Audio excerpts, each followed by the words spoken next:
what's up everybody? I'm Revsanity, and today we are doing 2 installs on my brand new 2020 Lowrider S that I recently traded my Breakout for. You can probably see the sign back there. Actually, you know what? Let me just, I got it. No, seriously, come here. It says, look, it says, sold. Let's see if we can get it over there. Sold to Revsanity. It is mine. It was sold to me by Cam. Yeah, so Cam, if you're watching this, man, I appreciate you showing me that Lowrider S, dude.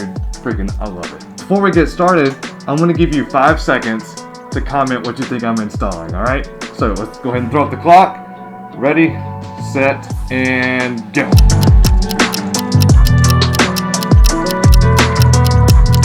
Alright, time's up. So for those of you who guessed exhaust, I'm sorry to disappoint you, just not this time, but I do already have one picked out. I know exactly what I want. But for those of you who guessed foot pegs and grips, you're absolutely correct. Congratulations, you won the opportunity of subscribing to the channel. Just go ahead and just do it. It's down, just be friends with it. Yeah, just do it, it's right there, it's easy. So we're going to be installing the Arlen Ness knurl grips and the Bun King grabbers. I'm actually pretty freaking excited about these grabbers. These are dope. And these are here for a reason you'll see here in just a little bit, alright? So let's go ahead and get started on it. YouTubers, am I right? Gotta announce every single time they go into a different room. So here we are in my garage. And luckily the wife's not home, so I'm gonna just take her spot. Let me just, oh, that's some box back there. Now I have all the space.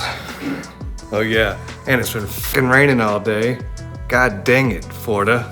All right, so I'm actually gonna go ahead and start with the pegs first because they're gonna be much easier to get to, I believe. Check this right here out. That right there is what you're gonna be looking at. The differences, just look how much more aggressive that looks. I mean, they call those the grabbers for a reason. I'm pretty sure I can go tromp through some Alaskan snow with that. It's a couple tools. I would always recommend just some needle nose pliers and then maybe like a little flathead screwdriver. Looks like the only thing you gotta take out really is just this little piece right here that kind of holds the foot pegs together. I forgot what these right here are called. I forgot the specific type of pliers it is that you can actually get these out because these right here are a pain in the butt.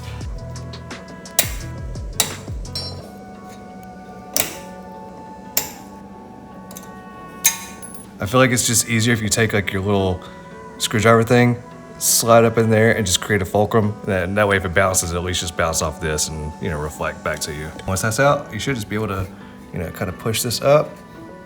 Yep, just like that, it comes out on the other side. I'd be careful though because that spring is in there and it may shoot out. So I'm actually gonna go ahead and close this up and see if it'll keep it compressed.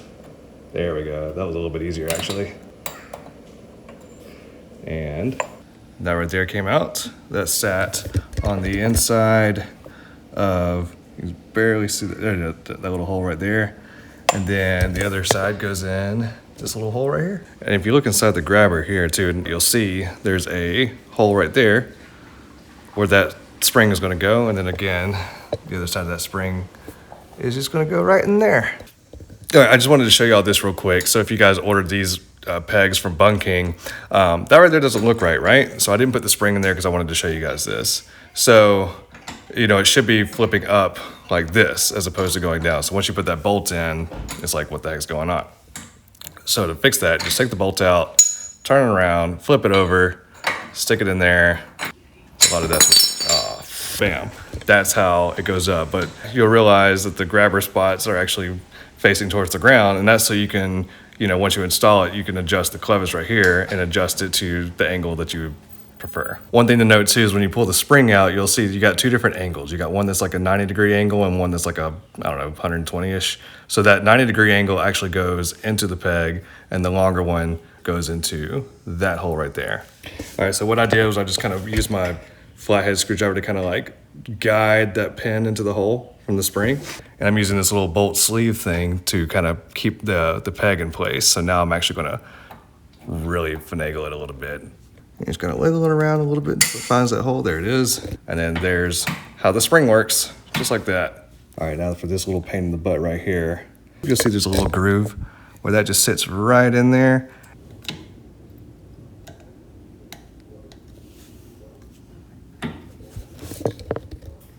Cool, and just like that, it's on. Oh yeah, something I should have mentioned before too is that this right here is a 5/16.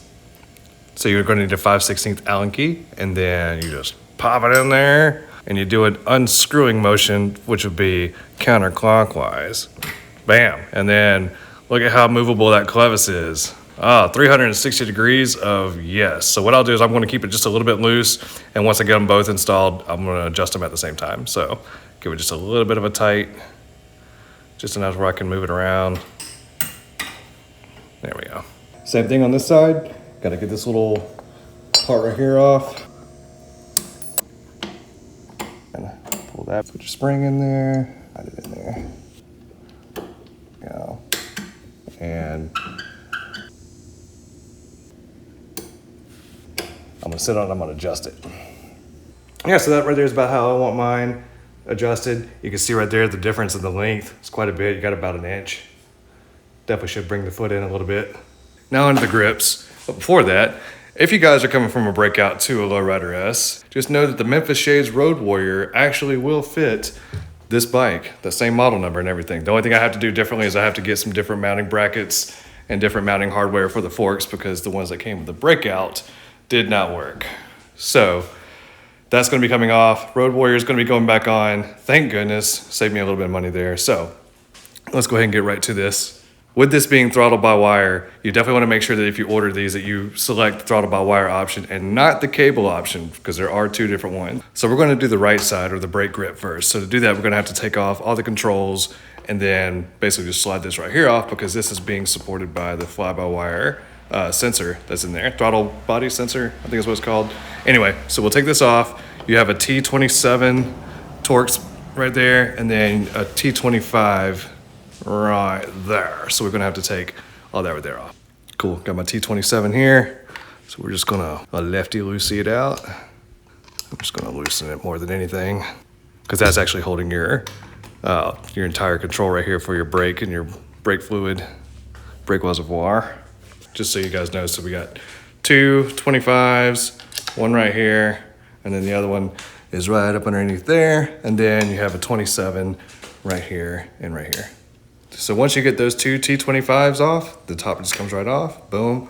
One thing you gotta be careful with is that the bottom portion sits in this groove right here. See that? So you gotta pull it down just a little bit and it comes right off, boom. And then there's your throttle body sensor. So if you look on the outside of that, you can see the teeth, right? So on the inside of your grips right here, there's these little grooves that slip right onto that. So you gotta make sure that the teeth are lined up well. So let's go ahead and unbox these bad boys. Ta-da! That's what the grip looks like whenever it's out. So on the camera, it kind of looks a little more gold, but that's actually a little bit more brass colored. You know, I got to keep the black and the brass and black and gold stuff going on. I thought that these were actually like metal or something like that. And then when I actually read the description after I bought them, I saw they were rubber, which actually makes me feel better because I was concerned about my gloves getting ripped up, but I wanted something grippier. And I didn't like the big bumpy rubbery grips, like the traditional motocross style grips. But let's see if you can see on the inside of that now. You can barely see it, but on the inside of there is where the teeth are. So let's just kind of slip it on there. Yeah, it's on there nice. So same thing, we're just gonna reverse the install method. Gonna have everything kind of sit in this little groove right there, and then we'll reinstall the top part. All right, that's what it looks like on the right-hand side.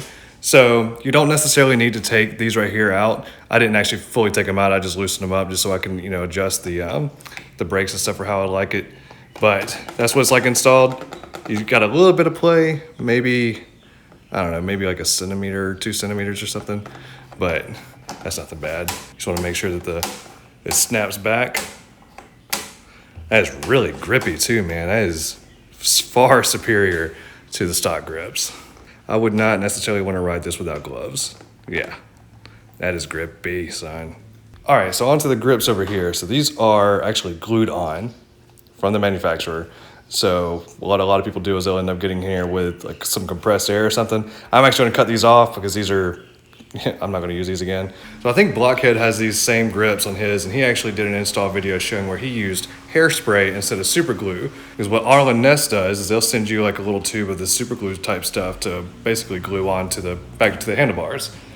But I didn't want to do that because I didn't want to spend the money twice because I'm ultimately going to end up upgrading these handlebars as well. So What I'm gonna do is I'm just gonna cut it down the side right there and, you know, basically peel it off. Yeah, I'm gonna spray the inside of that with hairspray, slap them on there and let them sit overnight, and then hopefully it'll be nice and stuck. Yeah, get that nice B-roll. Oh. Before we get too carried away with it though, I am gonna go ahead and take this right here off just to make sure there's nothing underneath there. So as my suspicions were correct, it does go through all that right there, so I'm gonna have to cut all that as well. There we go. And she cuts like a knife. Oh, and it feels so right. Dang, those are on there. Leverage, leverage. Whop it up. Got some leftover residue right there. May get some off with a knife here, and if that doesn't work, I'll just slap on some. Well, that's coming out pretty easily, actually. And this is just glue, by the way. I'm not actually scraping the metal itself. All right, so after scraping it down with the knife, I think that's about as clean as I want to get it. We got that off, got it covered up. Got my wife's hairspray, because I sure as heck don't need it. Lightly spray it right here, I guess. And this is extra hold, apparently. Yeah, it's at a 4. God. And let's just get a couple squirts down in here, I guess.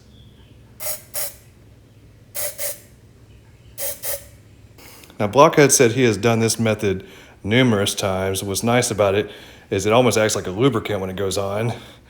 So you can go in there, and if there's any logos or anything like that, like you can barely see the Arlen right there and the nest on the bottom. So get that nice and lined up. And then basically just gonna reinstall this right here again, and then that'll be done. And there she is, man. Those look nice. Pretty excited about those. Like I said, it's gonna take about 24 hours or so, or 12 hours for that stuff right there to dry. So hopefully that'll be nice and sturdy tomorrow, so that I can get some road time, because it's actually supposed to be nice this weekend. It stops freaking raining. But yeah, if you guys like this right here, drop me a like, make friends with that subscribe button. But yeah, that's the start of this bike build. Let me know what you guys think. I've already got a name picked out for it. That's gonna come out in a few videos from now. But yeah, you guys stay tuned for more, and you know, stay decent and stuff, right? Take it easy. Peace. That's not the camera. And let's just enjoy some of that B-roll, all right? Peace.